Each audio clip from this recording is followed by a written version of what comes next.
Assalamualaikum warahmatullahi wabarakatuh. Selamat pagi ibu-ibu, bapak-bapak. Apa kabar semuanya? Alhamdulillah. Alhamdulillah hari ini kita masih diberi kesehatan, keselamatan oleh Allah Subhanahu wa taala, masih bisa berkumpul di sekolah kita dalam acara pengibasan budaya positif modul 1.4.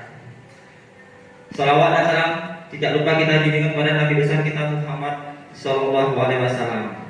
Hari ini saya selaku CGP Angkatan 9 akan melakukan pengibasan tentang budaya positif pada modul 1.4. Nah, sebelum kita mulai saya mau tanya dulu, apa itu budaya positif? Ada yang tahu? Apa ya, Ibu Desti?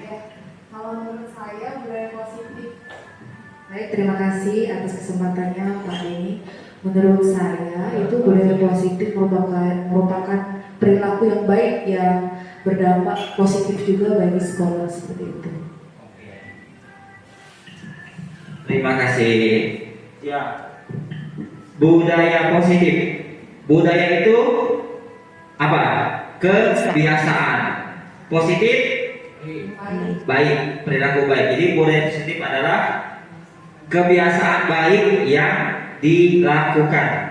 Kalau di sini di lingkungan sekolah kita, di lingkungan SD Negeri 121 Palembang. Next, lanjut. Budaya positif. Pada pengibasan ini, budaya positif ini ingin kita terapkan di sekolah kita. Salah satunya yaitu untuk membangun budaya yang positif, sekolah perlu menyediakan lingkungan yang positif, aman, nyaman, agar murid-murid mampu berpikir, bertindak dan mencipta dengan merdeka, mandiri dan bertanggung jawab. Salah satu contoh budaya positif yang ada di sekolah kita, ada yang tahu?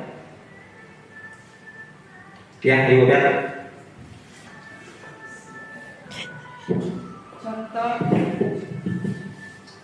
Contoh budaya positif di lingkungan sekolah, contohnya kita mempercontoh kepada anak-anak membuang sampah di tempatnya. Yang kedua mungkin kebiasaan kita bisa ketemu guru kita dengan sopan santun. Nah, itu aja ya Pak Denny. Terima kasih. Terima kasih Ibu Vera. Ya, next.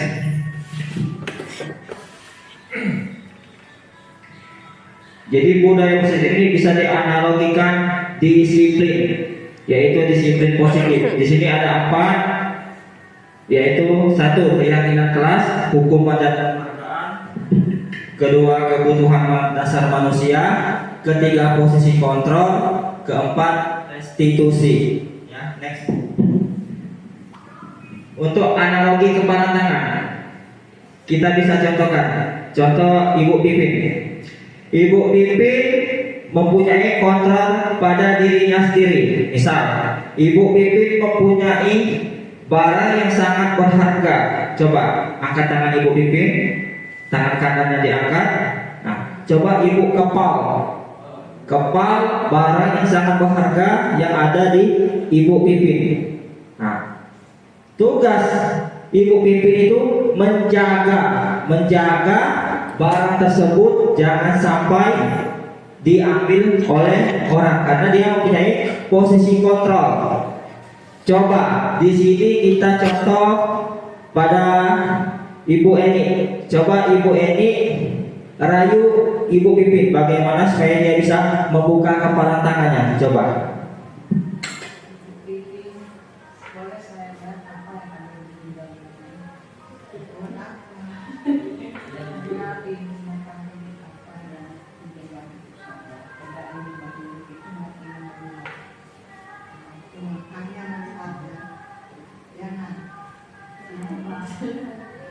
Karena ini rahasia. Kalau begitu sudah saya mampu. Nah, coba satu lagi, coba Pak Umar silakan dari Ibu Pipin untuk bisa membuka kepala tangannya. Ya. Ayo, tidak apa-apa, coba sampai Ibu Pipin mau membukanya. Pimpin yang cantik. Mulaikan saya melihat apa yang tidak boleh dipimpin. Perlu. Bangun bu. Untuk apa mau melihat ini kan punya saya. Pengen tahu aja itu kan kepo. Oh kepo, nggak boleh kepo. Ini kan pribadi. Iya. Jadi nggak boleh bu. Nggak boleh, di luar dari pribadi boleh. Nah, berarti Ibu Pipin sudah berusaha untuk menjadi kontrol. Dia tidak bisa membuka kepala tangannya dengan rayuan apapun, dengan bujukan apapun. Di sini Ibu Pipin mempunyai kontrol atas dirinya sendiri. Jadi lingkungan sekitar tidak bisa mempengaruhi kontrol yang ada pada Ibu Pipin, karena yang mengontrol dirinya hanya Ibu Pipin sendiri. Dia yang mengontrol kepala tangannya jangan sampai dibuka oleh orang. Begitu pada siswa. Kita umpamakan, kita tidak bisa mengontrol siswa kita di sekolah ini. Karena kenapa? Siswa kita itu mempunyai kontrol mereka sendiri kepada diri mereka sendiri. Mereka bisa patuh, bisa nurut sama kita, itu peraturan. Tetapi mereka tidak bisa kita kontrol, karena yang punya sifat kontrol itu adalah pada diri mereka sendiri. Begitu. Next. Jadi siapapun tidak bisa mengontrol perilaku seseorang. Keputusan itu adalah milik kita sendiri. Guru dapat mengontrol murid, membuat orang merasa bersalah, dapat membuat karakter semakin kuat. Semua penguatan positif, efektif dan bermanfaat. Orang dewasa memiliki hak untuk memaksa. Ya. Jadi posisi kontrol itu ada pada diri kita sendiri. Pada murid itu sendiri. Next. Disiplin. Apa itu disiplin? Disiplin positif itu apa? Ada yang tahu? Ada yang tahu disiplin positif? Ada yang tahu? Tidak tahu. Oke. Disiplin positif itu adalah kebiasaan yang kita lakukan, kebiasaan murid yang dilakukan di sekolah. Contoh disiplin positif itu ialah datang dengan tepat waktu, terus menjaga lingkungan sekolah dari sampah, belajar dengan tertib. Itu salah satu sifat disiplin positif. Lanjut Pak Ahmad. Teori motivasi perilaku manusia yaitu motivasi eksternal dan motivasi internal. Siswa itu akan melakukan suatu tindakan itu berdasarkan beberapa hal. Di sini saya mau tanya dulu, apa perbedaan antara hukuman dan konsekuensi? Ada yang tahu? Perbedaan hukuman dan konsekuensi. Bu Desti? Tidak tahu Pak. Ada yang tahu Pak Umar? Perbedaan hukuman dan konsekuensi. Kalau hukuman itu tindakannya ialah memberikan hukuman kepada anak yang bersalah tanpa bermusyawarah, tanpa kesepakatan, tanpa adanya persetujuan bersama, itu namanya hukuman. Tapi kalau konsekuensi itu adalah kesepakatan yang dibuat bersama. Kesepakatan dibuat bersama, diatur bersama, dan dijalankan secara bersama. Misal, pada tindakan kelas kita adakan konsekuensi kelas. Jadi peraturan dalam kelas itu kita buat. Anak-anak tidak boleh datang terlambat, tidak boleh ribut dalam kelas, tidak boleh main-main. Nah, konsekuensi itu kita buat, kita rancang bersama, kita patuhi secara bersama-sama. Jadi contoh misal ada anak datang terlambat pada saat jam pelajaran olahraga, tiba-tiba kita memberikan hukuman lari 5 keliling. Itu tidak boleh karena itu masuk hukuman. Kalau konsekuensi, misal anak-anak datang terlambat, tidak menjalankan piket kelasnya, jadi kelasnya bersih. Nah, kita beri konsekuensi selama 3 hari, setiap pulang jam sekolah mereka harus membersihkan sampah yang ada di kelasnya. Nah, itu namanya konsekuensi, merubah paradigma belajar kita. Jadi yang namanya hukuman itu kita hilangkan, kita buat yang namanya konsekuensi. Jadi dari masalah, dari kesalahan kita buat anak itu menjadi suatu pelajaran, hal yang sangat berharga sehingga merubah sikap anak tersebut. Jadi ada 3 hal untuk menghindari ketidaknyamanan atau hukuman, itu motivasi eksternal. Untuk mendapatkan imbalan, motivasi eksternal. Untuk menghargai diri sendiri, menjadi insan sesuai harapan, itu motivasi internal, tujuan dari disiplin positif.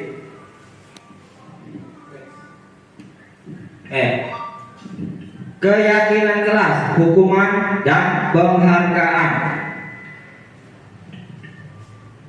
Kalau di kelas, ibu-ibu, bapak-bapak membuat kesepakatan kelas tidak? Buat. Kesepakatan kelas itu dibuat bersama siswa kita kan, bersama murid-murid kita kan. Nah, dalam kesepakatan kelas itu kita harus menyusun, merancang dengan semua suara yang ada di kelas. Dalam kesempatan kelas itu yang kita atur boleh dengan datang tepat waktu, mengucapkan salam, menjaga kebersihan, berdoa sebelum dan sesudah kegiatan, aktif dalam pembelajaran, dan tertib. Budaya positif. Jadi bagaimana kita bisa menciptakan budaya positif di sekolah kita? Karena kalau kita lihat sekarang ini sulit sekali kita melihat ada budaya positif, ya, apalagi dengan perkembangan zaman sekarang. Jadi sifat anak itu jauh berubah karena pengaruh perkembangan teknologi, apalagi HP. Jadi bagaimana cara kita menumbuhkan budaya positif dengan disiplin positif yang tadi kita jelaskan, dengan pendekatan, kita kasih bimbingan, kasih arahan. Terus lingkungan positif. Bagaimana kita menciptakan lingkungan di sekolah kita ini menjadi lingkungan yang menyenangkan, lingkungan yang baik, lingkungan yang berdampak pada hal-hal yang positif, hal-hal yang baik. Kita bangun, kita kembangkan. Bagaimana supaya siswa kita itu menciptakan lingkungan yang positif sehingga mereka merasa nyaman, aman saat belajar di lingkungan sekolah kita. Keyakinan kelas, yaitu kita buat konsekuensi bersama di dalam kelas, peraturan-peraturan yang kita buat bersama sebelum dan sesudah melaksanakan pelajaran.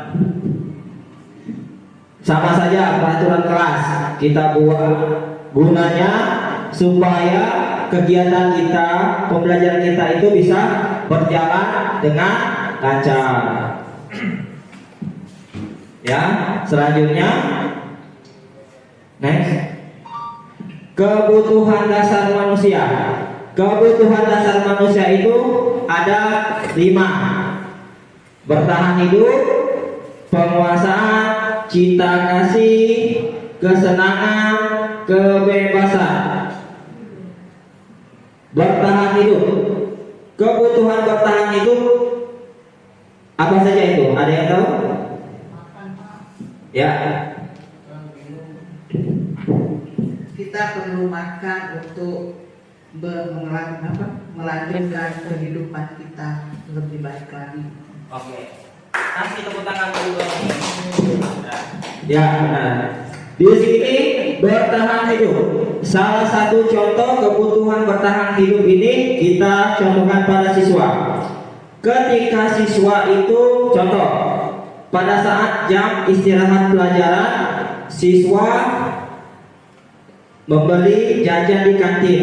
Dan ada satu siswa yang tidak membeli jajan, tetapi dia meminta makanan kepada temannya secara paksa.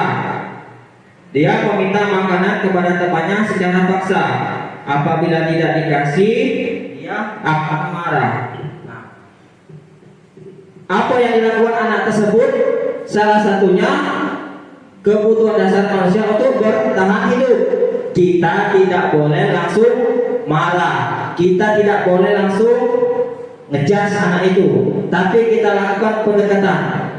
Kita panggil, kita adakan pertanyaan. Nah, kenapa kamu meminta makanan teman kamu? Pasti ada sebabnya kan? Oh, mungkin apa dia lapar, atau mungkin dia tidak ada uang jajan, atau paginya mungkin dia tidak sarapan. Kita harus cari tahu dulu. Kita tidak boleh langsung marah. Kita adakan pendekatan kepada anak tersebut. Kita cari tahu, pasti ada dasar kenapa anak tersebut melakukan tindakan tersebut, karena dia termasuk pada kebutuhan bertahan hidup. Kalau contoh kebutuhan cinta kasih dan sayang, ada yang tahu? Ada yang tahu? Contohnya, misal anak tersebut suka mencari perhatian sama gurunya atau sama temannya, suka meminta dikasih pujian, berarti anak tersebut memiliki rasa cinta kasih dan sayang, akan kepingin dicintai. Salah satunya. Begitupun dengan kesenangan, kebebasan, dan penguasaan. Jadi kebutuhan dasar manusia itu ada 5. Apabila 5 ini terpenuhi dengan baik, maka akan membuahkan hasil yang baik juga. Contoh, Pak Guru bilang aku tidak boleh bersenandung pada saat mengerjakan tugas. Katanya kelas harus tenang, tidak ada suara. Padahal kan aku suka dan senang menyanyi. Nah, pada yang pertama ini termasuk kebutuhan apa? Kesenangan. Kebutuhan kesenangan. Kenapa kesenangan? Karena dia bernyanyi, bersenandung. Dengan dia bernyanyi, bersenandung, akan timbul rasa senang pada dirinya, pada jiwanya.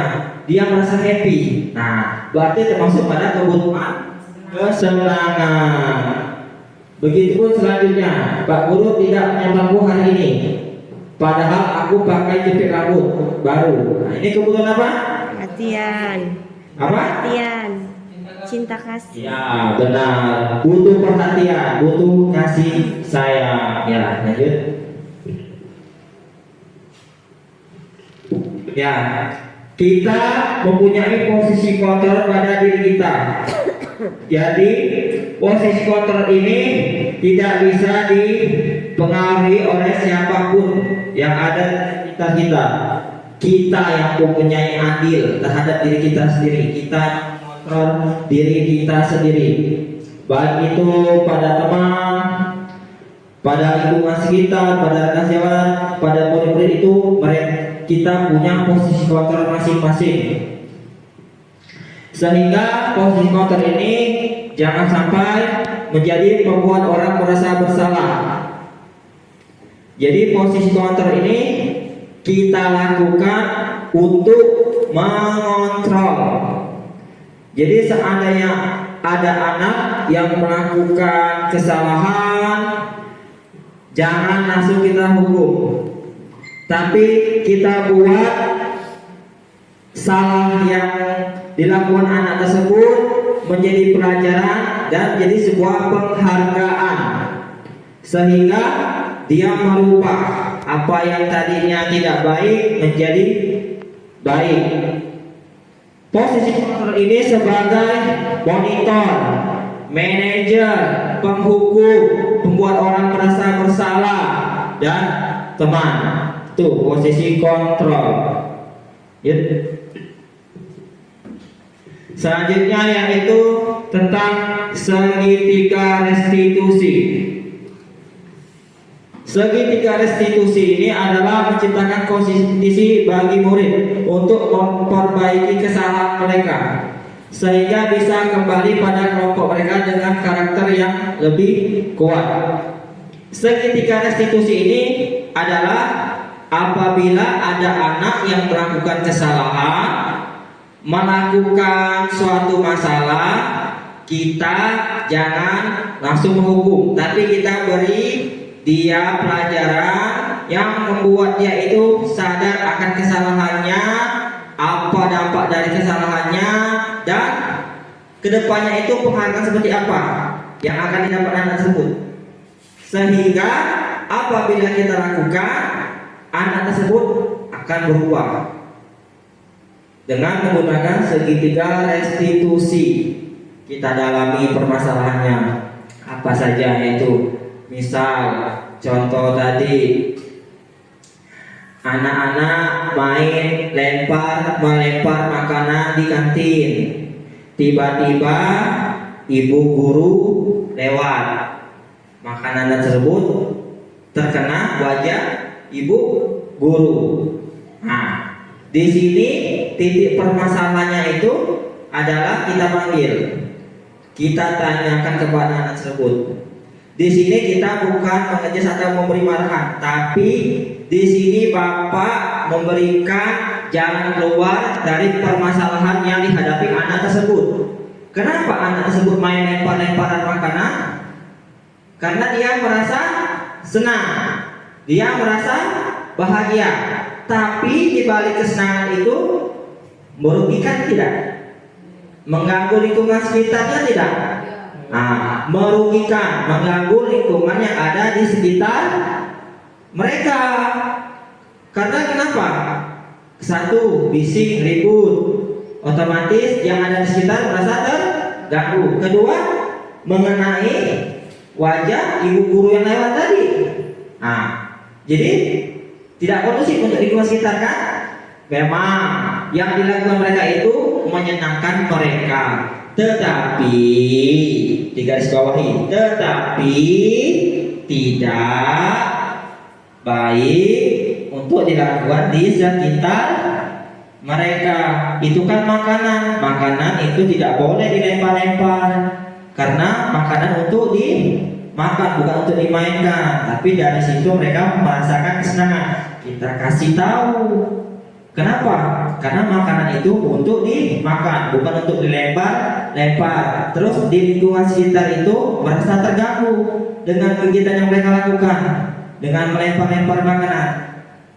Ujungnya terkena ibu guru yang lewat. Nah, jadi dari kejadian itu mereka bisa tahu, oh iya, makanan ini untuk dimakan, bukan untuk dilempar-lempar. Terus yang dilakukan tadi mengganggu lingkungan sekitar sehingga terkena dampaknya pada ibu guru yang lewat.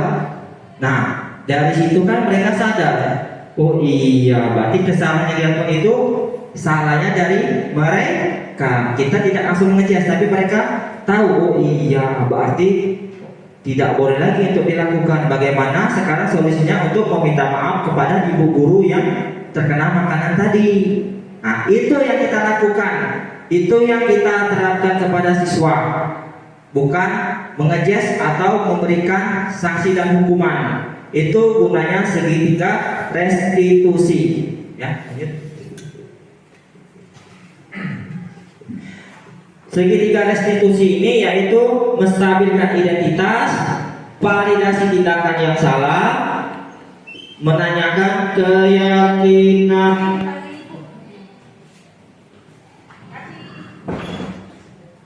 Ya, silakan Ibu Pipin.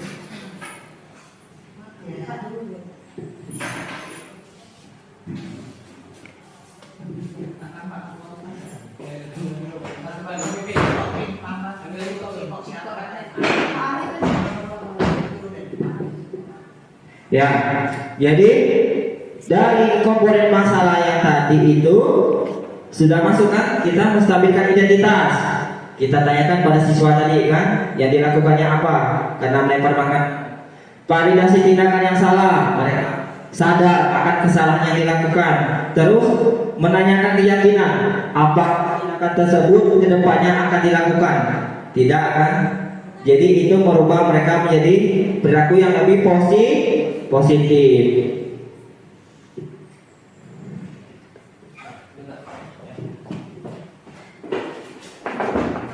Ya, selanjutnya.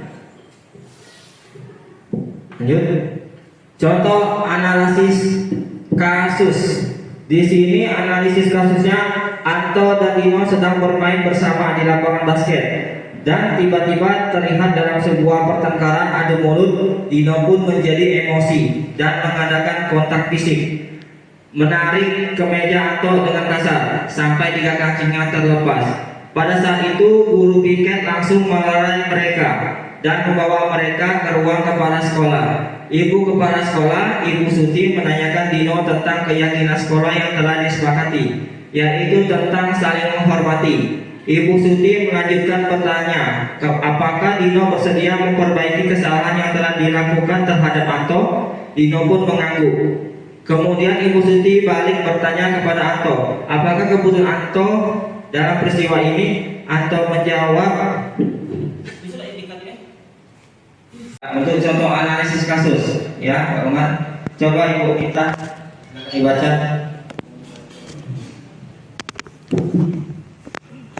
Kasus Anto dan Dino sedang bermain bersama di lapangan basket dan tiba-tiba terlibat dalam sebuah pertengkaran adu mulut. Dino pun menjadi emosi dan mengadakan kontak fisik, menarik meja Anto dalam kasar sampai 3 kakinya terlepas. Pada saat itu guru piket langsung melerai mereka dan membawa mereka ke ruang kepala sekolah. Ibu kepala sekolah, Ibu Suti, menanyakan Dino tentang keyakinan sekolah yang telah disepakati, yaitu tentang sikap saling menghormati. Ibu Suti melanjutkan pertanyaan, apakah Dino bersedia memperbaiki kesalahan yang telah dilakukan terhadap Anto? Dino pun mengangguk. Kemudian Ibu Suti balik bertanya kepada Anto, apa kebutuhan Anto dalam peristiwa ini? Anto menjawab, saya perlu kancing saya diperbaiki, Pak. Ibu saya sangat marah kalau melihat kancing baju saya copot 3 kancing begini. Ibu Suti pun kembali bertanya ke Dino, apakah dia bersedia menjahitkan kembali ketiga kancing Anto tersebut? Kesal, Dino menanggapi, menjahit? Mana saya tahu gimana menjahit, Pak. Ibu Suti meneruskan, apakah kamu bersedia belajar menjahit? Dino berpikir sejenak, memandang ke meja Anto dan menanggapi, yang mengajari saya siapa, Bu? Dengan cepat Ibu Suti menjawab, Pak Irfan, guru tata busana. Dino menyetujui dan sepanjang siang itu belajar menjahit dan memperbaiki kemeja Anto. Terakhir terlihat pada jam pulang sekolah, kedua anak laki-laki tersebut sudah bercengkrama dan bersenda gurau kembali. Oke, terima kasih. Nah, dari yang dibaca oleh Ibu kita itu, ada yang bisa mendapat pelajarannya? Coba. Jadi si Dino ini bertanggung jawab atas perlakuan yang telah dia lakukan kepada Dino, yaitu menarik bajunya sampai kancing baju Dino terlepas. Jadi dia bertanggung jawab dengan belajar menjahit sampai kancing baju si Anto itu ke Dino tuh sampai benar kembali. Ya, terima kasih. Kasih tepuk tangan. Ya, terima kasih Ibu kita. Dari kasus ini kita mendapatkan beberapa hal. Yang pertama, kesalahan yang dilakukan itu tidak langsung kita kasih hukuman. Yang pertama. Yang kedua, dari kasus ini ada pelajaran yang didapat. Yang ketiga, dari kasus ini melatih anak tersebut untuk bertanggung jawab. Jadi apa yang dilakukan tadi itu, si Anto merasa kancingnya itu hilang, minta diganti. Si Dino bertanggung jawab dengan bersedia menjahit 3 kancing baju yang dibantu oleh Pak Irfan. Dari kasus ini Setiap permasalahan yang ada, baik itu di lingkungan sekolah pada saat kita kegiatan pembelajaran, itu jangan langsung kita ambil satu keputusan. Jangan sampai keputusan yang kita lakukan itu salah. Jadi kita harus merubah konsep, merubah paradigma belajar kita, merubah pola pikir kita terhadap siswa. Setiap kasus yang ada pada siswa, yang terjadi pada siswa, itu kita telaah dulu, kita lakukan pendekatan, kita lakukan perbaikan, kita ajak komunikasi.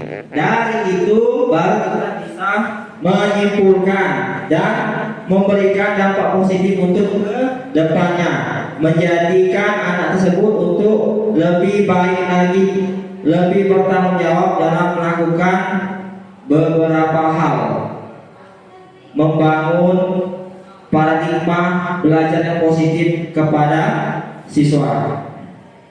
Lanjut. Kebutuhan yang dibutuhkan oleh Dino yaitu survival, yaitu untuk melindungi diri dari serangan yang mungkin akan terjadi. Pemerkosaan. Dino ingin diakui kehebatan dan keberaniannya. Jadi Dino ingin diakui, oh aku ini hebat, aku ini kuat. Nah, ingin diakui itu, termasuk pada penguasaan. Terus kebebasan, diberi pilihan dan cara untuk memperbaiki kesalahan. Jadi Dino diberi kebebasan. Bagaimana cara dia untuk memperbaiki kesalahan yang telah dilakukan? Dino sendiri yang memilihnya, bukan berdasarkan tekanan atau hukuman. Jadi Dino diberi kebebasan. Ya, lanjut Pak Oman. Posisi kontrol yang dipraktikkan Ibu Suti selaku kepala sekolah sebagai manajer, pemantau dan teman. Di sini sebagai manajer, Ibu Suti selaku kepala sekolah menyanyikan keyakinan kepada Doni, menanyakan kebutuhan Anto, memberi kesempatan kepada Dino untuk memperbaiki diri, membimbing murid untuk mengatur dirinya, menyelesaikan tanggung jawab dan mengembalikan murid pada kelompoknya. Untuk manajer, untuk pemantau menunjukkan konsekuensi apa yang dilakukan Dino kepada Anton. Untuk teman, membantu Dino mencari solusi untuk memperbaiki kancing Anto, yaitu dengan pembelajaran guru tata usaha pada Pak Irfan. Jadi posisi kontrol yang dilakukan kepala sekolah yaitu 3, sebagai manajer, pemantau dan sebagai teman. Ya. Siapa yang dikuatkan, siapa yang mengaitkan keyakinan yang lebih tinggi, serta siapa yang dipuaskan. Yang dikuatkan di sini adalah Dino, karena dari kesalahan Dino dapat bertanggung jawab. Terus siapa yang mengaitkan keyakinan yang lebih tinggi, yaitu kepala sekolah, karena kepala sekolah mengaitkan permasalahan yang terjadi dengan keyakinan kelas yang telah disepakati, yaitu saling menghormati. Terus siapa yang dipuaskan? Anto, karena kancingnya sudah diperbaiki sehingga pada saat pulang Ibu Anto tidak akan marah lagi karena kancingnya sudah diperbaiki. Jadi di sini mempunyai perannya masing-masing, baik Dino, kepala sekolah, dan Anto. Siapa yang dikuatkan, siapa yang mengaitkan keyakinan yang lebih tinggi, dan siapa yang dipuaskan. Berkesinambungan, berkolaborasi, ya. Oke, dari kesimpulan ini, permasalahan yang terjadi di sekolah perlu diselesaikan dengan bijak, sehingga tidak ada pihak lain yang dirugikan. Jadi setiap ada permasalahan kita selesaikan secara bijaksana, secara pendekatan, face to face dengan baik, sehingga tidak ada pihak yang merasa dirugikan. Guru dan kepala sekolah harus memahami dengan baik posisi kontrol, sehingga dapat dengan tepat menentukan posisi kontrol yang mana dapat menyelesaikan permasalahan. Karena guru, kepala sekolah, dan murid itu mempunyai kontrolnya masing-masing. Tidak bisa kita mengontrol siswa tetapi yang bisa kita lakukan adalah mengarahkan. Yang mempunyai kontrol itu adalah diri kita sendiri, siswa itu sendiri, guru itu sendiri. Masing-masing itu mempunyai kontrol mereka sendiri. Tinggal kita mengarahkannya ke yang lebih baik. Terus restitusi yang dilakukan dengan benar dapat membantu murid dalam mencari solusi serta dapat menumbuhkan budaya positif. Ya, dengan restitusi diharapkan kita bisa membangun budaya positif di sekolah kita. Kita lupa paradigma kita dalam pembelajaran yang selama ini kita pakai cara lama, kita rubah dengan cara baru dengan menerapkan budaya positif, disiplin positif, restitusi. Apabila kita terapkan, mudah-mudahan kedepannya dampak di sekolah kita itu sangat baik, baik itu dari siswa, dari lingkungan kita sebagai guru, dari lingkungan warga sekolah, itu akan berdampak baik semuanya. Kalau kita bisa menerapkan posisi kontrol kita dengan baik, budaya positif kita terapkan dengan baik, restitusi kita laksanakan, kita jalankan. Setiap ada permasalahan yang dialami anak, kita lakukan dengan cara restitusi. Mudah-mudahan kedepannya paradigma pembelajaran di sekolah kita, terutama di SD Negeri 121 Palembang ini, bisa menjadi lebih baik lagi. Untuk kesimpulan ini, apakah Bapak Ibu sudah paham? Ada yang ingin ditanyakan? Boleh kalau ada yang ingin ditanyakan? Pas. Ya? Pas, jadi. Ada yang ingin ditanyakan? Pas cuy. Cukup? Oke, kalau sudah cukup, saya tutup presentasi saya hari ini tentang dampak budaya positif di sekolah. Pengkipasan dampak budaya positif di sekolah modul 1.4. Apabila ada salah kata saya mohon maaf, kepada Allah saya mohon ampun. Saya akhiri. Wassalamualaikum warahmatullahi wabarakatuh. Waalaikumsalam. Assalamualaikum warahmatullahi wabarakatuh.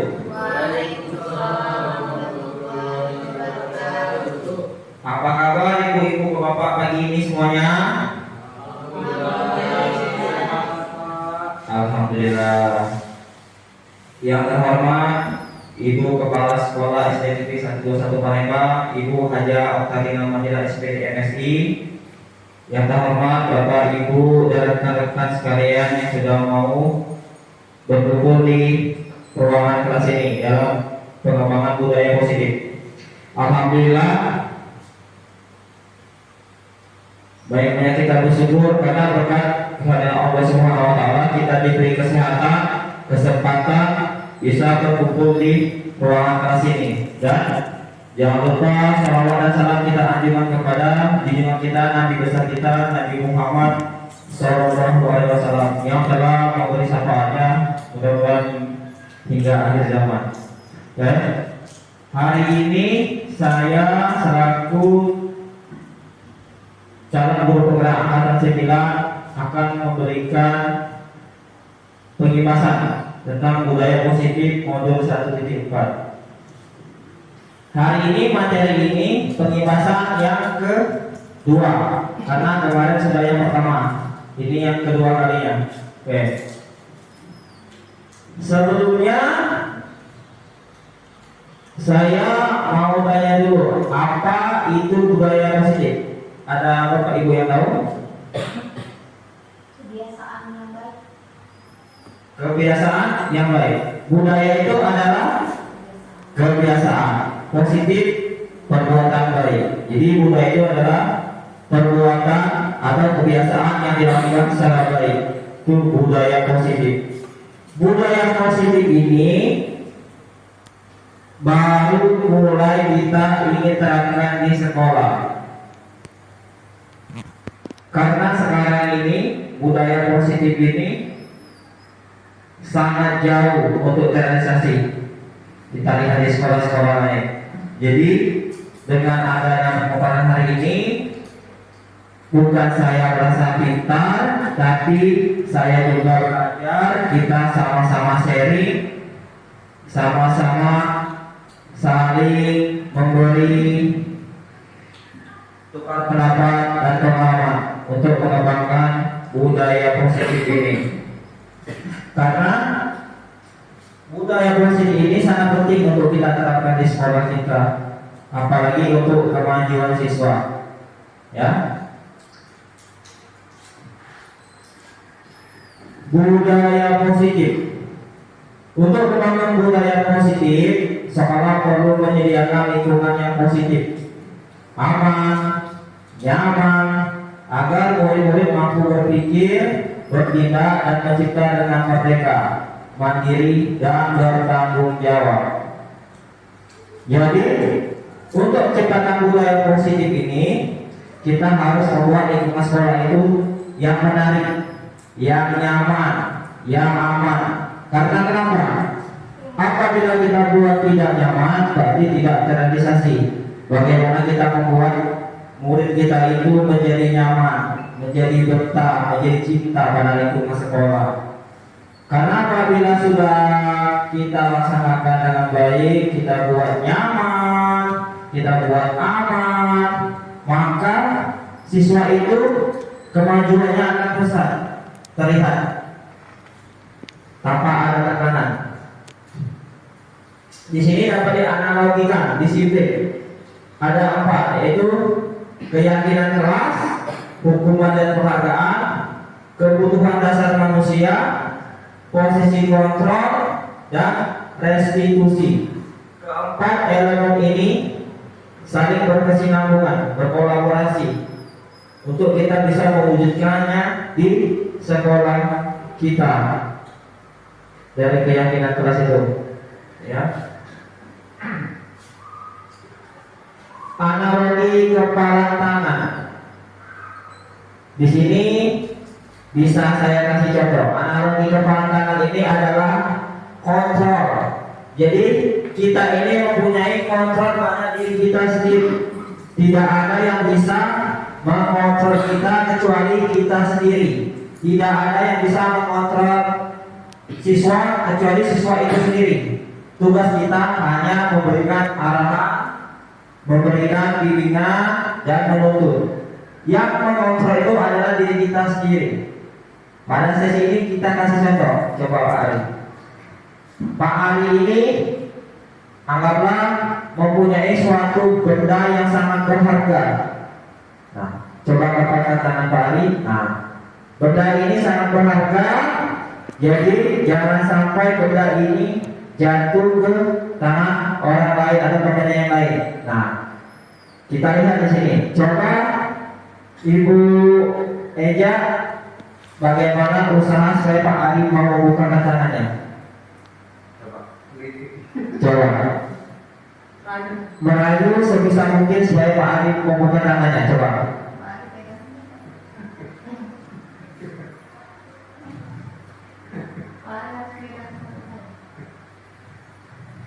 Bagaimana usahanya supaya bisa dengan rayuan atau dengan apa?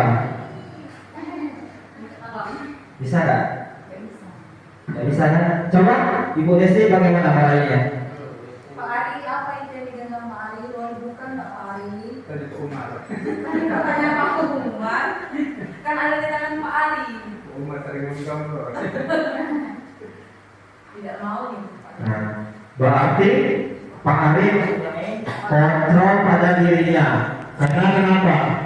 Sudah Ibu Eja berusaha untuk membukanya, tetap Pak Ari tidak membukanya. Begitupun Ibu Desti berusaha untuk membukanya, tetap Pak Ari tidak mau membukanya. Kenapa? Karena itu kontrol yang mengaturnya Pak Ari sendiri. Jadi orang lain itu tidak bisa menekan untuk membuka apa yang dipegang oleh Pak Ari. Mungkin itu sangat berharga bagi Pak Ari. Makanya Pak Ari mempunyai kontrol untuk mengepalkan tangannya jangan sampai terbuka. Dengan rayuan dari guru manapun, dari teman manapun, Pak Ari tetap kekeh mempertahankan kepala tangannya. Ini contoh dari kontrol diri. Jadi sekolah tidak bisa menekan pribadi seseorang. baik itu kepala sekolah, guru, murid. Yang mempunyai kontrol itu adalah diri kita sendiri, baik itu guru atau murid. Ya, terima kasih Pak. Itu salah satu contoh keparangan tangan. Siapapun tidak bisa mengontrol perilaku seseorang, karena keputusan adalah milik kita sendiri. Hak mutlak tidak bisa diganggu gugat. Guru dapat mengontrol murid, membuat orang merasa bersama, dapat membuat karakter semakin kuat. Semua perbuatan positif, efektif dan bermanfaat. Orang dewasa memiliki hak untuk memaksa. Itu pelajaran. Disiplin.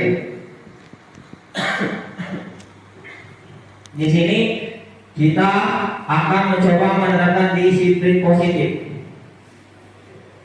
Disiplin positif ini kita terapkan dengan kesepakatan bersama. Contoh,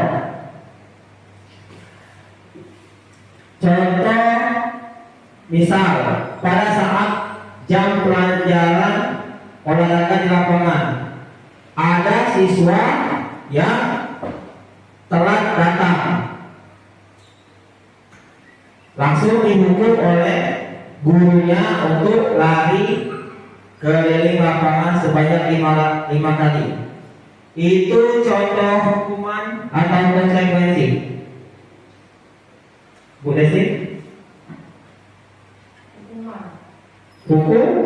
Hukuman. Karena kenapa bisa dibilang hukuman? Karena tanpa kesepakatan bersama, siswa itu melakukan kesalahan, langsung dikasih hukuman atau sanksi. Itu termasuk hukuman. Beda sama konsekuensi. Kalau konsekuensi itu berdasarkan kesepakatan bersama. Jadi, misal di kelas ini kita buat kesepakatan untuk kelas yang bersih, jangan ada sampah. Jadi setiap orang itu dikasih tugasnya masing-masing sesuai jadwal dan harinya untuk bertugas membersihkan kelas. Pada saat kita memulai pelajaran, kelas kita kotor. Jadi bagaimana itu? Kita panggil siapa yang bertugas hari ini. Kita tanya. Konsekuensinya sudah kita buatkan berdasarkan kesepakatan kelas. Kenapa bisa kotor? Karena terlambat, jadi tidak sempat untuk membersihkan kelas. Kita kasih sanksinya itu selama 3 hari setiap pulang sekolah untuk membersihkan kelasnya. Nah, itu salah satu sanksi. Konsekuensi.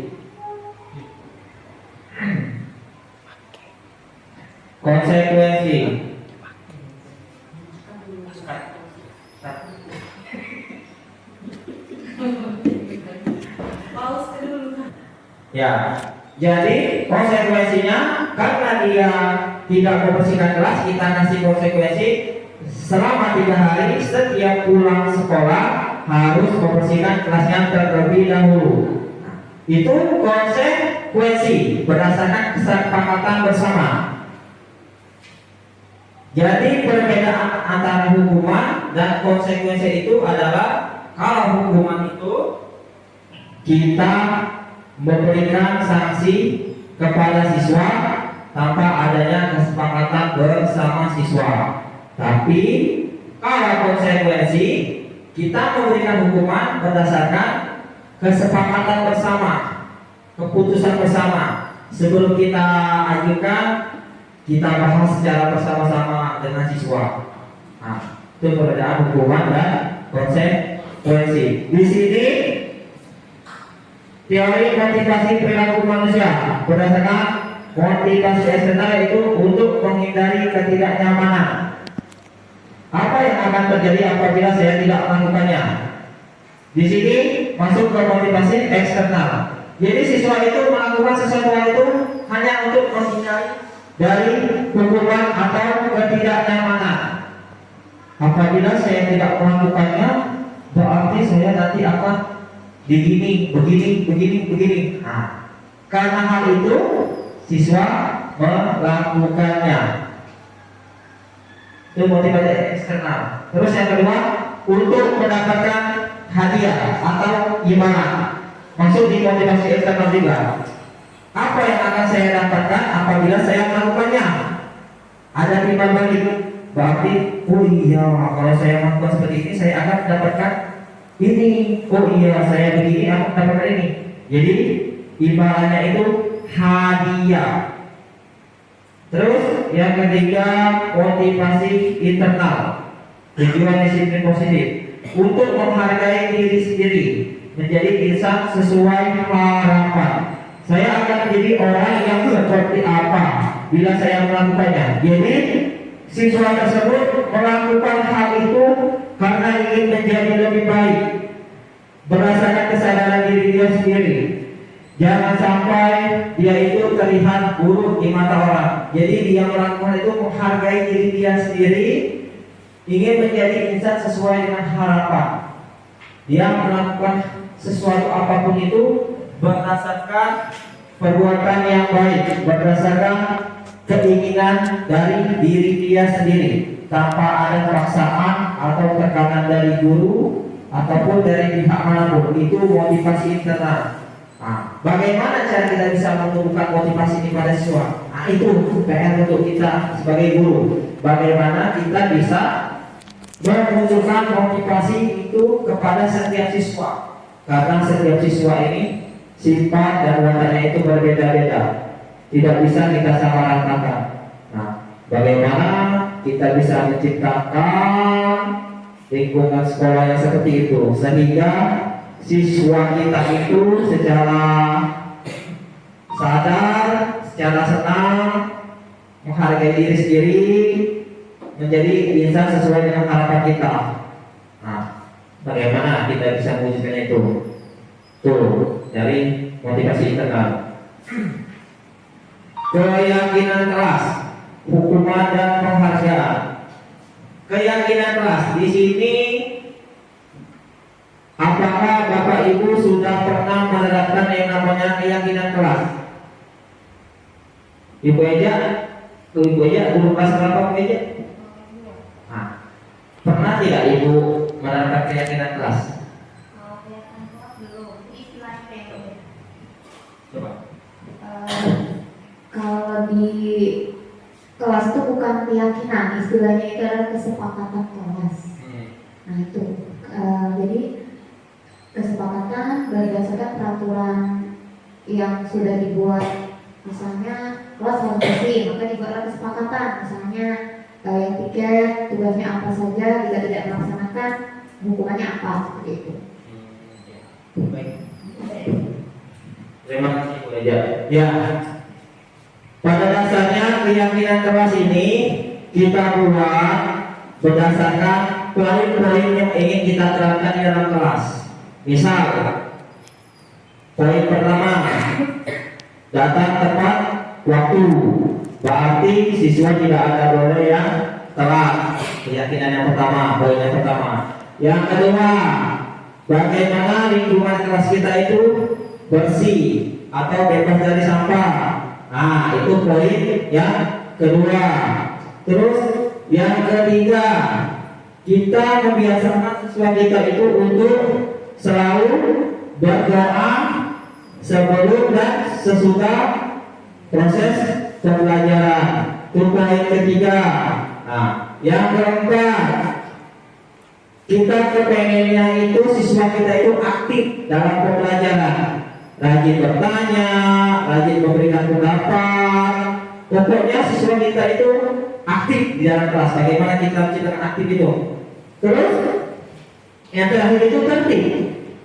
Bagaimana kita membuat siswa kita itu tertib, baik itu tertib dalam berpakaian, dalam berpenampilan, dalam bersikap, dalam perbuatannya sehari itu tertib. Nah, jadi keyakinan kelas itu yang dikatakan Ibu Eja tadi sudah benar, itu sudah bagus. Tapi lebih lengkapnya keyakinan kelas itu ada poin-poinnya.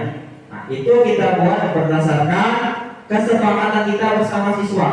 Sebelum kita memulai pelajaran itu, misalkan pada awal tahun pelajaran baru, kita buat keyakinan kelas bersama-sama siswa kita. Jadi apa yang kita pengen boleh, tidak mesti 5 poin ini boleh ditambah jadi 6 poin, 7 poin itu boleh berdasarkan kesepakatan kita bersama.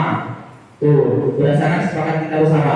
Oh iya, aku kepengennya siswa aku ini datangnya tepat waktu, pengennya kelas aku ini bersih, terus pengennya selalu berdoa sebelum dan sesudah, pengennya siswa aku ini aktif dalam pembelajaran, pengennya siswa kita tertib. Nah, kita buat kesepakatan bersama. Bagaimana kita kasih mereka itu kesempatan, bisa kita kasih kayak kertas kecil apa yang mereka pengen itu di kelas ini, kelasnya seperti apa. Nah, mereka bebas memberikan pendapat mereka lewat tulisan di kertas itu. Nah, itu dari keyakinan kelas. Terus budaya positif. Budaya positif ini tidak lepas dari kedisiplinan positif. Jadi bagaimana budaya positif ini bisa tercipta tanpa adanya kedisiplinan? Budaya positif ini bisa tercipta apabila kita sudah bisa menerapkan yang namanya disiplin positif. Disiplin positif ini kita menciptakan lingkungan yang positif. Bagaimana kita membuat lingkungan sekolah kita, lingkungan kelas kita ini lingkungan yang positif, yang aman, yang nyaman, yang membuat siswa itu betah. Nah, itu lingkungan positif. Jadi tugas kita bagaimana kita bisa menciptakan lingkungan yang positif itu. Keyakinan keras dan peraturan keras. Kita juga yang lupa membuat peraturan kelas.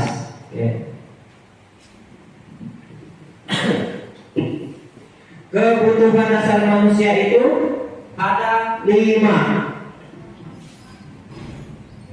Coba apa saja itu? Yang diketahui. Ada yang tahu? Hah? Coba ibu aja. Ibu aja ini sangat aktif. Kebutuhan dasar. Ya. Kalau kita belajar dulu kan ada sandang, pangan, papan gitu kan. Nah, Kalau yang Mbak Eja tahu tuh ada 3 itu. Kebutuhan untuk makanan, kebutuhan untuk pakaian, dan tempat tinggal. Yang saya tahu ya. terima kasih banyak. Kita kasih tepuk tangan dulu, semangat sekali belajar. Sangat aktif sekali dia. Ya. Kebutuhan dasar manusia itu benar itu. Tapi kalau di sini kebutuhan dasar manusia itu ada 5. Apa saja? 1. Kebutuhan untuk bertahan hidup. Bagaimana kita untuk bisa bertahan hidup? Kan ya benar. Dari makan, tempat tinggal, terus pakaian, itu kebutuhan kita dalam bertahan hidup. Kita juga harus mempunyai kebutuhan yang lain. Tidak mungkin kita hanya bertahan hidup. Kita juga ada kebutuhan yang namanya cinta kasih, rasa memiliki dan dimiliki. Nah, contoh ibu Ega pasti kepengen disayang orang kan? Pengen yang namanya punya kasih sayang. Nah, bagaimana kita menciptakan kebutuhan itu? Misal kita dengan mencari perhatian dari orang lain, bagaimana orang itu bisa simpati kepada kita? Itu kan namanya kebutuhan kasih sayang, cinta. Bagaimana kita itu bisa menimbulkan cinta? Cinta dalam arti luas, bukan cinta dalam arti kecil, tapi dalam arti luas.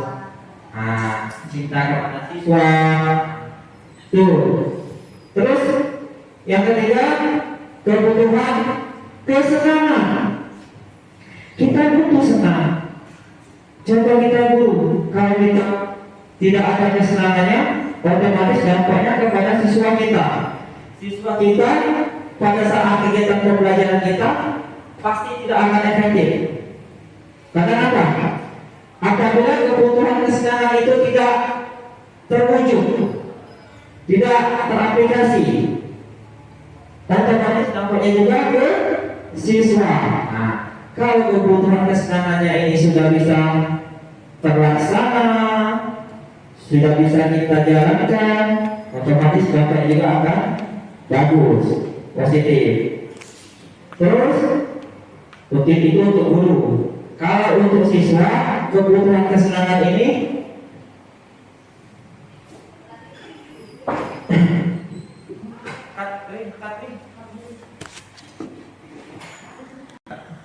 ya, kebutuhan kesenangan.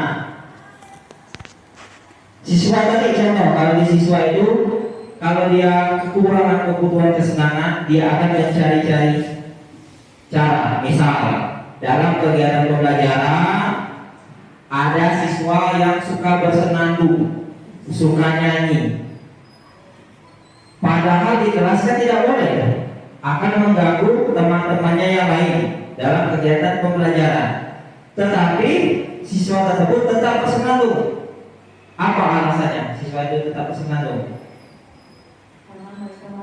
Nah, karena mereka merasakan senang, ada kesenangan. Saat dia bernyanyi itu ada kesenangan, ada kebahagiaan, ada rasa wow begitu. Nah, kesenangan itu kesenangan. Jadi siswa itu melakukan karena dia merasa senang. Tapi dampaknya tidak boleh. Kenapa? Dia mengganggu yang lain, mengganggu temannya yang lain. Otomatis temannya yang belajar terganggu karena suaranya kan. Nah, itu contoh dari kesenangan pada siswa. Terus penguasaan atau keluar. Penguasaan ini, kebutuhan penguasaan ini kita contohkan lagi pada siswa. Misal pada saat jam keluar main, jam bermain di lapangan ada dua siswa yang bertengkar. Mungkin hanya karena masalah sepele. Yang satunya itu suka mengejek atau bully. Nah, yang satunya ini tidak diterima diejek atau dibully. Berantemlah berdua. Nah, yang dilakukan siswa yang kena bully ini adalah penguasaan. Dia merasa dia tidak mau dihina, tidak mau dibully, tidak mau direndahkan. Dia akan melawan. Nah, itu salah satu kebutuhan penguasaan. Jadi dia akan merasa aku tidak akan dibully, aku tidak mau direndahkan, aku tidak. Nah, itu salah satu dari penguasaan. Jangan sampai ada orang yang bisa merendahkan. Nah, itu salah satu dia pembuktian. Oh ya, aku ini hebat juga berarti. Tidak baca orang bully aku. Nah, itu salah satu dari penguasaan atau power. Terus yang terakhir itu kebebasan, freedom. Nah, kemudian kebebasan ini kita buat siswa kita itu untuk bebas berpendapat. Jadi bebasnya secara positif, bukan secara negatif. Kita kasih kebebasan siswa untuk mengembangkan dirinya, mengembangkan bakatnya sesuai dengan kodrat yang ada pada diri siswa tersebut, sesuai dengan kodrat alam dan kodrat zaman. Jadi siswa bisa mengembangkan dirinya dengan bakat yang ada pada diri mereka sendiri, sesuai dengan kodrat yang ada pada diri mereka. Nah, inilah 5 dasar kebutuhan dasar manusia. Nah, 5 kebutuhan ini apabila sudah dimiliki oleh siswa dan kita juga guru, maka kita akan dengan mudah bisa merealisasikannya di sekolah dalam kegiatan pembelajaran. Karena 5 kebutuhan dasar manusia ini harus terpenuhi secara positif.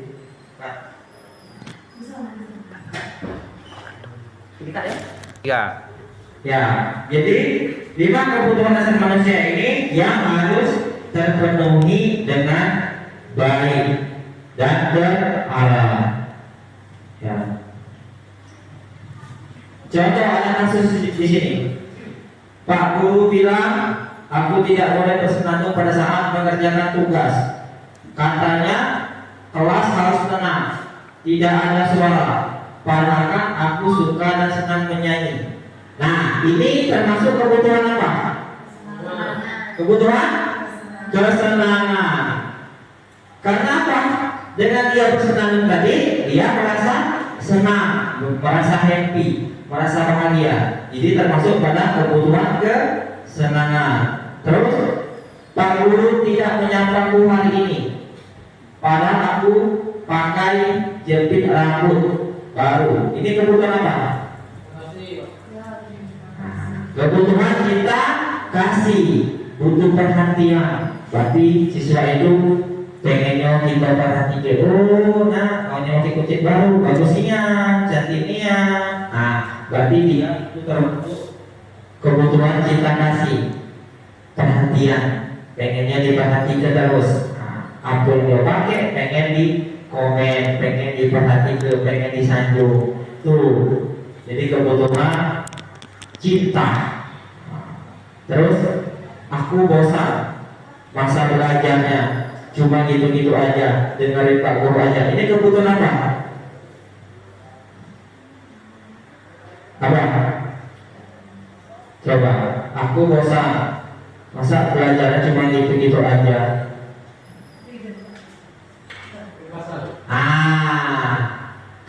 Kebebasan. Dalam kegiatan pembelajaran kita jangan lagi menggunakan metode monoton atau dengan ceramah saja sampai jam habis. Pokoknya tugas siswa itu cukup mendengarkan saja apa yang kita sampaikan. Oh, dulu benar-benar tak boleh dulu, tak boleh apa pokok cukup dengar ke guru yang belajar ini. Itu kita harus ubah pola itu. Bagaimana kita mengubahnya? Dari guru kita sendiri.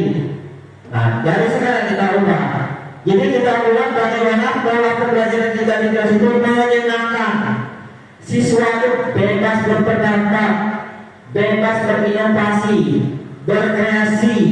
Kita guru sebagai fasilitator. Tugas kita hanya menuntun, membimbing, mengarahkan mereka untuk mengembangkan bakat diri yang ada pada mereka sesuai dengan apa ini? Kodrat yang ada pada diri mereka, yaitu kodrat alam dan kodrat zaman.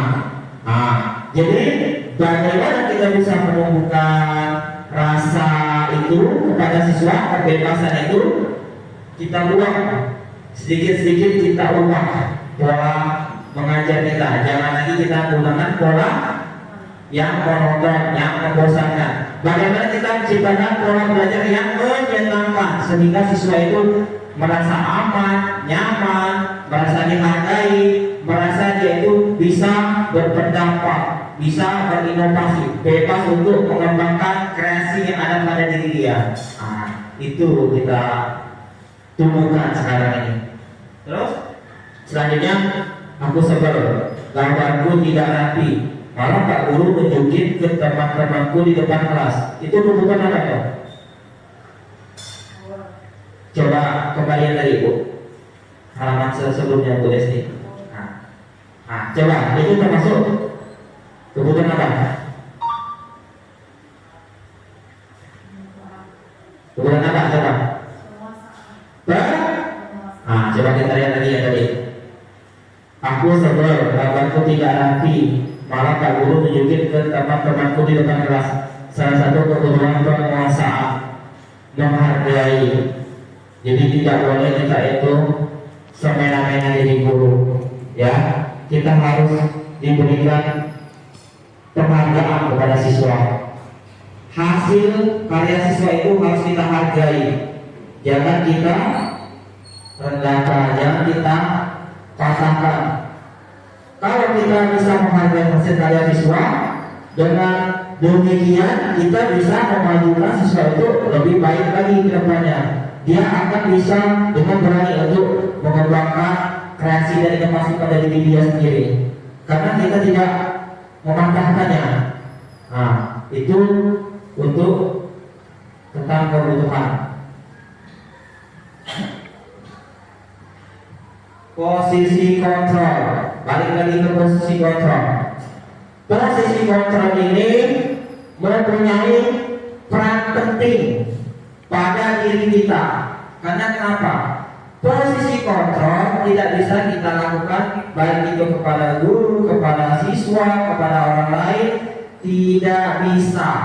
Karena posisi kontrol ini yang mempunyai andil itu diri kita sendiri. Yang mengontrol diri kita, ya diri kita sendiri, bukan orang lain. Kepala sekolah hanya sebagai pemimpin, guru sebagai pengajar, siswa untuk belajar. Tapi yang mengontrol adalah diri kita sendiri. Kita hanya bertugas untuk mengarahkan, menuntun, membimbing ke arah yang baik. Kita tidak bisa mengontrol siswa, mengontrol guru, tidak bisa. Yang mempunyai sifat kontrol itu adalah diri mereka sendiri. Guru itu sendiri, siswa itu sendiri. Di sini ada 5 posisi kontrol. 5 posisi kontrol yang harus kita miliki. Pada dasarnya setiap orang itu mempunyai 5 posisi kontrol ini. Tapi tergantung yang mana yang sering kita pakai. Contoh teman, posisi kontrol teman. Apabila ada siswa melakukan kesalahan, misal dia mencuri makanan temannya, nah itu posisi kontrol yang mana kita pakai? Kalau di antara 5 ini, kira-kira Ibu Eja posisi kontrol mana yang Bapak Ibu Eja pakai?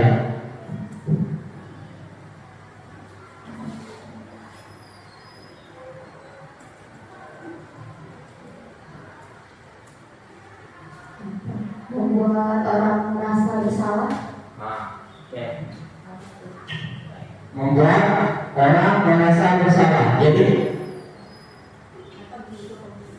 kasusnya tadi itu ada siswa yang mencuri makanan temannya. Nah, membuat orang merasa bersalah. Berarti caranya kita melakukan pendekatan. Kita kasih arahan. Kita tanya, kira-kira yang dilakukan itu salah apa tidak? Berdasarkan konsekuensi atau kesepakatan yang sudah kita buat. Kita tanya. Kita buat siswa yang mencuri makanan tersebut merasa dirinya itu bersalah. Apa yang dilakukan itu salah. Membuat rasa penyesalan pada dirinya. Bagaimana caranya? Kita tanya berdasarkan kesepakatan kelas yang kita buat. Oh iya, di sekolah ini, di kelas ini tidak boleh mencuri. Biasanya kita meminta kalau jangan mencuri. Nah, kira-kira kita tanya pada siswa itu, perbuatan yang dilakukan itu benar tidak? Salah kan? Berdasarkan kesepakatan kelas yang kelas kita buat, salah. Terus kenapa dia mencuri?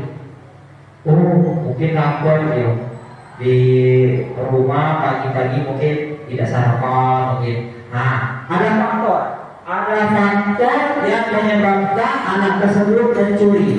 Nah, peran kita sebagai guru membuat anak itu merasa bersalah, merasa apa yang dilakukannya itu tidak benar, tidak baik, sehingga dia tahu akan kesalahan yang dia lakukan, sehingga kedepannya akan diperbaikinya dan tidak akan terulang lagi dengan kesalahan yang sama.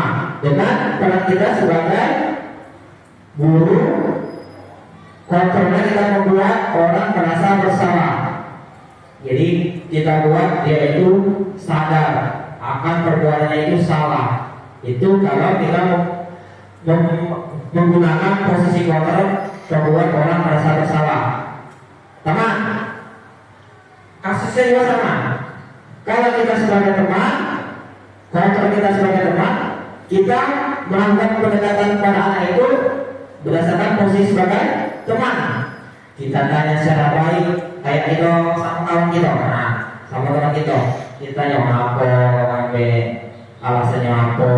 Nah, dia akan menjawabnya tidak gugup karena dia merasa kita ini teman dia. Jadi siswa itu tidak merasa takut. Oh iya, kan kawan itu nanya. Dia akan mengutarakan isi hati dia. Mampu dia melakukan itu. Itu posisi kontrol kalau menjadi teman. Terus pemukul. Nah, ini keras kalau hukum ini. Misal yang tadi kasus mencuri makanan temannya, kalau kita menggunakan posisi kontrol pemukul, berarti tiba-tiba kita langsung panggil siswa itu, kita kasih hukuman. Oh, kalau ini tidak boleh. Nah, ini dia hukumannya. Ini dia sanksinya. Tidak. Itu posisi hukum. Kalau bisa, jangan kita gunakan posisi hukum ini. Kalau bisa. Terus monitor.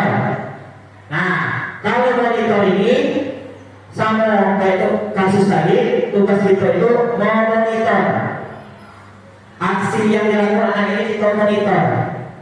Kita lihat, kita cek, kenapa dia melakukannya. Kita monitor, alasannya kenapa. Sebagai monitor kan, bukan penghukum tadi, sebagai monitor. Oh, dia melakukan ini, saya ini. Oh, kasus saya ini. Nah, monitor. Nah, kalau yang terakhir ini sebagai manajer. Kalau sebagai manajer ini, kita di sini bisa berposisi kontrol sebagai pemimpin. Cara kita bisa membuat keputusan itu keputusan yang baik. Karena manajer ini ibarat tingkatnya itu tingkatan yang paling tinggi. Posisi kontrol sebagai manajer ini. Bagaimana kita bisa membuat rekan-rekan kita nyaman, membuat siswa nyaman. Bagaimana setiap ada masalah itu kita melakukannya, kita menyelidikinya dan menyelesaikan itu dengan baik.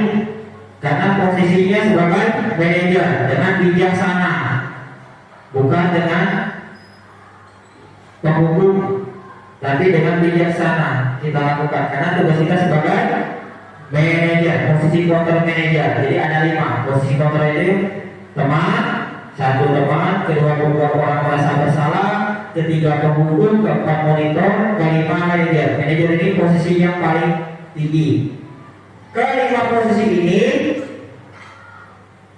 sudah ada pada kita masing-masing setiap guru.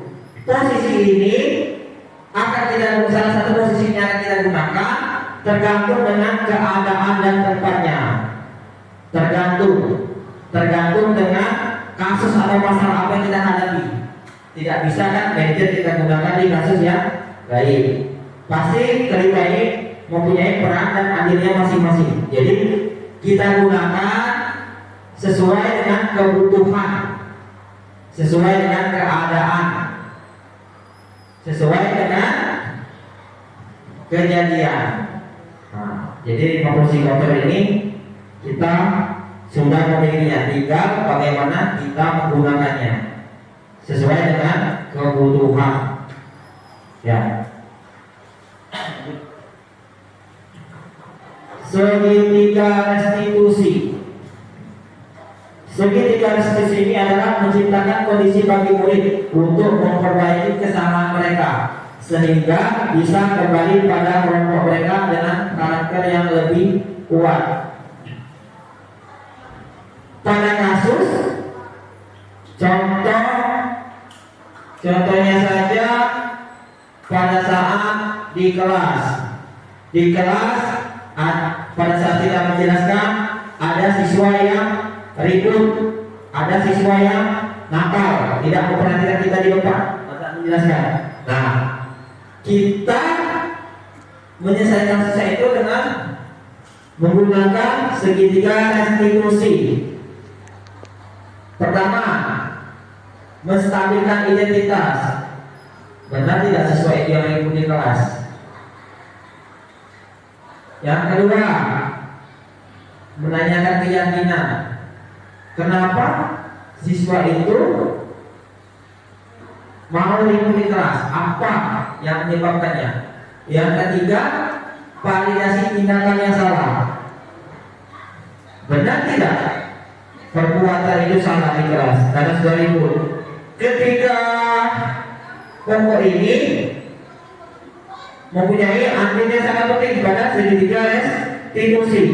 Karena setiap kasus atau masalah yang dihadapi pada anak itu, yang mana yang bakal kita gunakan? Otomatis kita akan menstabilkan identitas. Benar tidak siswa itu? Terus menanyakan keyakinan apa yang dari siswa itu sudah benar atau tidak. Yang ketiga, validasi tindakan. Tindakan yang dilakukan itu salah atau benar. Jadi ketiga elemen ini sangat penting dalam segitiga restitusi.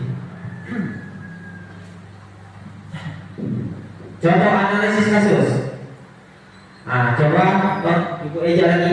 Nah, Ibu Eja ini aktif, coba dibaca. Ya. Anto dan Dino sedang bermain bersama di lapangan basket dan tiba-tiba terlibat dalam sebuah pertengkaran adu mulut.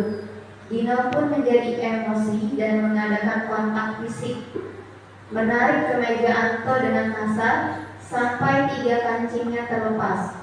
Pada saat itu guru piket langsung melerai mereka dan membawa mereka ke ruang kepala sekolah. Ibu kepala sekolah, Ibu Suti, menanyakan Dino tentang keyakinan sekolah yang telah disepakati, yaitu tentang sikap saling menghormati. Ibu Suti melanjutkan bertanya kepada Dino bersedia memperbaiki kesalahan yang telah dilakukan terhadap Anto. Dino pun mengangguk. Kemudian Ibu Suti balik bertanya kepada Anto, apa kebutuhan Anto dalam peristiwa ini?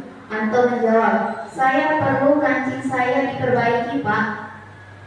Ibu saya akan sangat marah kalau melihat kancing baju saya sampai copot 3 kancing begini. Ibu Suti pun kembali bertanya ke Dino, apakah dia bersedia menjahitkan kembali ketiga kancing Anto tersebut.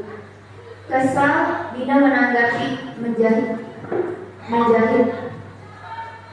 Mana saya tahu gimana menjahit, Pak? Ibu Suti meneruskan. Apakah kamu bersedia belajar menjahit? Dino berpikir sejenak, memandang ke meja Anto dan menanggapi, yang mengajari saya siapa, Bu?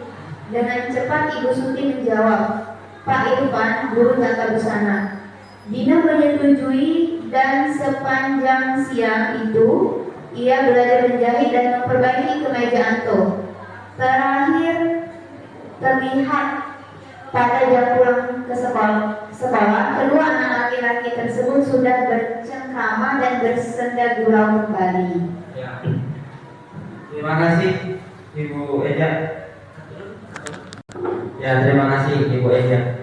Nah, dari kasus ini yang bisa kita temukan itu apa, Bu? Saya Ibu baca. Anto dan Dino ini.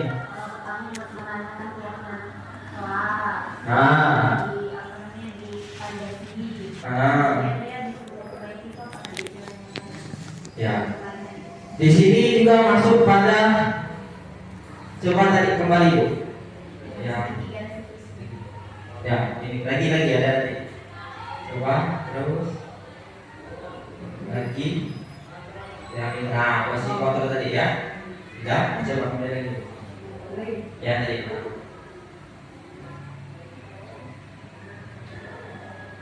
Di sini segitiga restitusi kita gunakan juga untuk mencari permasalahannya. Tapi di sini yang penting itu kasusnya itu dari 5 posisi kontrol. Kenapa Dino di sini Dino kan? Dino mencari Anto. Kenapa Anto apa? Kepada Dino. Posisinya Anto melayu kebutuhan penguasaan. Jadi dia itu tidak mau diremehkan di sini, karena dia merasa Dino sudah berbuat semena-mena. Jadi dia merasa harus bawa itu kekuasaan. Terus untuk memvalidasi kasusnya ini, benar kemeja Anto dengan kasar, berarti Anto yang sudah berbuat salah, berarti melanggar kesepakatan, keyakinan tadi. Nah, di sini Ibu Suti berstatus kepala sekolah. Ibu Suti di sini posisinya sebagai manajer, karena dia mengambil keputusannya bijaksana, bukan sebagai teman ataupun yang lain, tapi dia sebagai manajer. Dia mengambil keputusan bijaksana. Dia menanyakan kepada Dino, apakah dia bersedia untuk menjadi ketiga kancing Anton tersebut. Pada akhirnya Dino menanggapi bersedia dengan dibimbing oleh Pak Irfan, guru tata busana. Dari kasus ini banyak pelajaran kita ambil. Dari segi tingkatan status tadi, validasi kesalahan, terus dari 5 komponen ini tadi, 5 kebutuhan dasar manusia tadi yang kita butuhkan, terus 5 kontrol diri yang digunakan oleh Ibu Suti sebagai kepala sekolah, yaitu sebagai manajer pengambilan keputusan yang bijaksana. Lanjut.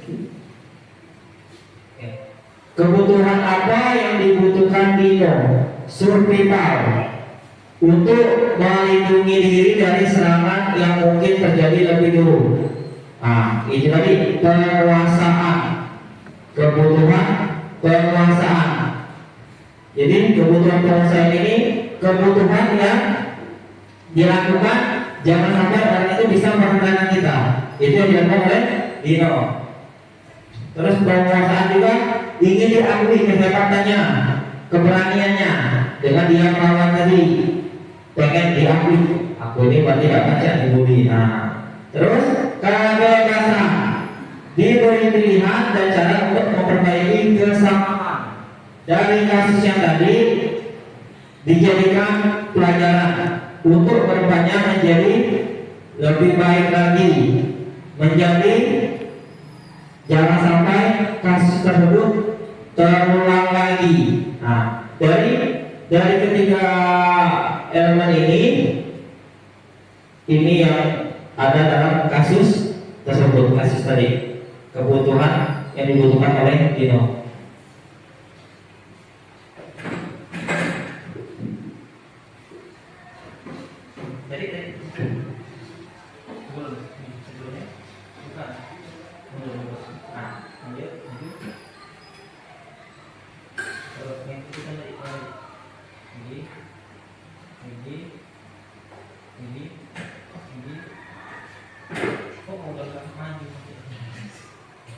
Benar ya? Terus next dari dari kan? Kepala sekolah. Posisi kontrol apa yang dipraktikkan Ibu Suti selaku kepala sekolah? Hal-hal apa saja yang dilakukannya? Yang dilakukan oleh Ibu Suti tadi pada kasus tersebut ada 3. Yang pertama, dia menjadi manajer.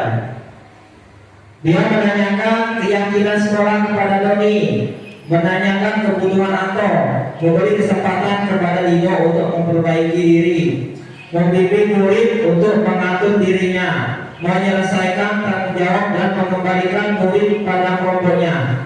Jadi posisi yang digunakan Ibu Suti sebagai manajer. Secara bijaksana dia kawasan itu. Bu Suti juga menggunakan posisi kontrol sebagai pemantau. Kenapa pemantau? Dia menunjukkan konsekuensi atas apa yang dilakukan Dino kepada Anton. Konsekuensinya apa yang diberikan kepada Anton? Anton disuruh memperbaiki kancing bajunya karena 3 kancingnya hilang. Kalau dia memperbaiki, ketika Dino pulang ke rumah, dia kena marah oleh ibunya. Jadi konsekuensinya Anton memperbaiki, menjamin kembali kancing bajunya yang lepas, kancing bajunya Dino yang lepas. Itu sebagai pemantau. Terus yang ketiga sebagai teman, dia membantu Dino mencari solusi untuk memperbaiki kancing Anton, yaitu dengan pembelajaran guru tata busana, yaitu tadi dibantu oleh Pak Irfan. Karena Anton ini tidak pernah menjahit, jadi dia tidak bisa bagaimana cara memahit, sehingga dibantulah dengan oleh Pak Irfan dalam memperbaiki kancing yang lepas tersebut. Tuh, 3 peran kepala sekolah. Siapa yang dikuatkan? Siapa yang menaikkan keyakinan yang lebih tinggi? Serta siapa yang dikuatkan? Siapa yang dikuatkan pada kasus ini? Dino. Dari kesalahan itu Dino dapat bertanggung jawab dan dapat menjadi manajer bagi dirinya sendiri sehingga dapat mengubah sikapnya menjadi lebih baik. Siapa yang menaikkan keyakinan yang lebih tinggi? Kepala sekolah. Karena kepala sekolah mengaitkan permasalahan yang terjadi dengan keyakinan kelas yang telah disepakati, yaitu saling menghormati. Terus siapa yang dikuasa? Anto. Kancinya sudah diperbaiki sehingga tidak akan dimarahi ibunya lagi. Dino dapat memperbaiki kesalahan. Jangan sampai kejadian ini terulang lagi ke depannya. Terus kepala sekolah dapat menyelesaikan permasalahan murid secara bijaksana. Kesimpulan dari permasalahan yang terjadi di sekolah perlu diselesaikan dengan bijaksana sehingga tidak ada pihak yang dirugikan. Setiap ada permasalahan di sekolah ini, baik itu sesama kita guru dan siswa, biasakan kita selesaikan dengan bijaksana, dengan baik. Jangan sampai ada salah satu pihak yang merasa dirugikan atau disakiti. Biasanya kita cari titik permasalahan itu apa sehingga permasalahan itu bisa kita selesaikan dengan baik dan bijaksana. Terus guru dan kepala sekolah harus memahami dengan baik posisi kontrol sehingga dapat dengan tepat menentukan posisi kontrol yang mana yang dapat menyelesaikan permasalahan. Nah, kelima posisi kontrol tadi itu kita gunakan berdasarkan kebutuhan apa ya pada saat itu yang terjadi. Misal permasalahannya apa, jadi kelima posisi itu tinggal kita pilih yang mana kira-kira yang cocok untuk kita gunakan, untuk kita terapkan dari 5 posisi kontrol itu. Terus yang terakhir, restitusi yang dilakukan dengan benar dapat membantu murid dalam mencari solusi serta dapat menumbuhkan budaya positif. Nah, diharapkan dengan restitusi kita bisa menciptakan budaya positif di sekolah kita. Di SD Negeri 121 Palembang ini kita bisa membangun budaya positif, kita bisa menciptakan disiplin positif.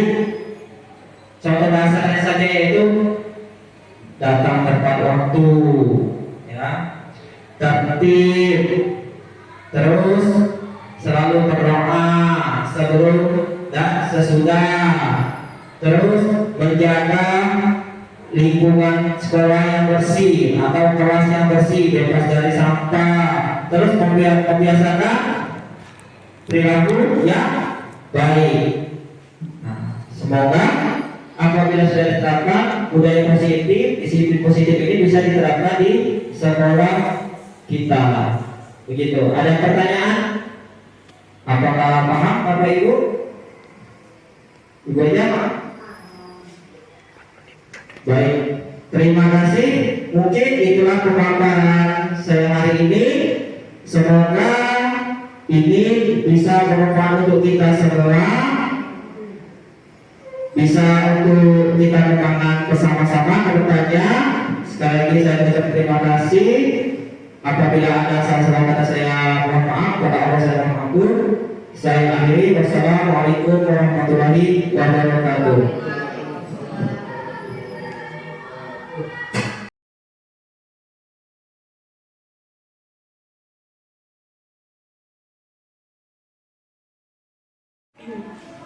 Assalamualaikum warahmatullahi wabarakatuh. Saya Ibu Reza Angelina, SPD dari SD Negeri 121 Palembang. Rekan sejawat dari Bapak Denny Akbar, SPD GR. Melalui video ini saya ingin menyampaikan rasa terima kasih saya atas sosialisasi tentang budaya positif yang disampaikan oleh Pak Denny Akbar kemarin. Melalui sosialisasi ini kita mendapatkan banyak ilmu baru ya dari sosialisasi ini, terutama tentang peran seorang guru dalam menciptakan budaya positif tersebut.